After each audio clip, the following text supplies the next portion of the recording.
एक गांव में एक बुजुर्ग आदमी की मौत हो गई।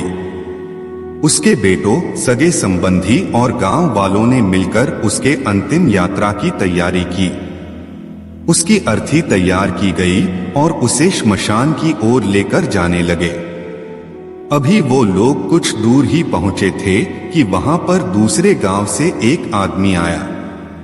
उसने उस अर्थी को लेकर जा रहे 4 आदमियों में से एक का पैर पकड़ लिया और सबसे कहने लगा कि ये आदमी जो मर चुका है, उसने मुझसे 20 लाख रुपए उधार लिए थे और जब तक मुझे पैसे वापस नहीं मिल जाते, मैं अर्थी को आगे नहीं जाने दूंगा। मृत व्यक्ति की बेटों ने उस आदमी से कहा कि पिताजी ने कभी इस कर्जे के बारे में हमसे जिक्र नहीं किया, इसलिए हम तो यह कर्जा नहीं देने वाले। जब बेटों ने ही मना कर दिया तो उस मृत व्यक्ति के भाइयों ने भी कहा कि जब बेटे ही मना कर रहे हैं तो हम भी इस कर्जे की जिम्मेदारी नहीं लेने वाले हैं। शमशान यात्रा में शामिल कोई भी आदमी पैसे देने के लिए राजी नहीं हुआ। दूसरे गांव से आए उस आदमी ने अर्थी को आगे भी नहीं जाने दिया, जब तक कि इस घटना की खबर घर की महिलाओं तक न पहुंच गई।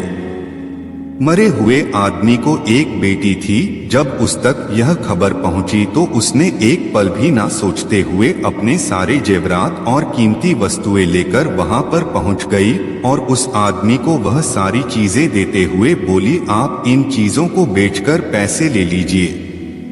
अगर कुछ कम पड़ेंगे तो वह भी मैं आपको धीरे धीरे लौटा दूंगी, लेकिन मेरे पिताजी की यात्रा को मत रोकिए।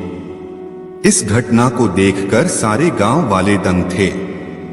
तभी वह आदमी जो कर्जे की मांग कर रहा था, वह बोला कि दरअसल मुझे 20 लाख रुपए लेने नहीं थे, बल्कि मैंने इस आदमी से कभी लिए थे जो मैं आज लौटाने आया था। लेकिन मुझे पता नहीं था कि इनका असली हकदार कौन है, इसलिए मैंने यह सारा नाटक रचाया। मैं जान चुका हूं कि मरे हुए आदमी का सच्चा हितैषी ना उसके बेटे हैं, ना उसका भाई, बल्कि उसकी बेटी है। इसलिए यह सारे पैसे मैं उसके हवाले करता हूं और अपने कर्जे से मुक्त होता हूं।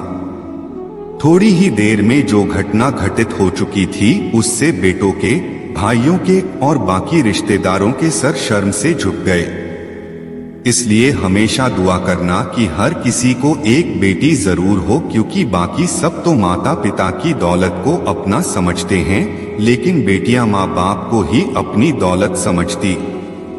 प्रिय दर्शकों, यह कहानी आपको कैसी लगी कमेंट में अपनी राय जरूर देना। मिलते हैं अगले वीडियो में एक नई कहानी ज्ञान चर्चा के साथ। आप सभी का बहुत बहुत धन्यवाद।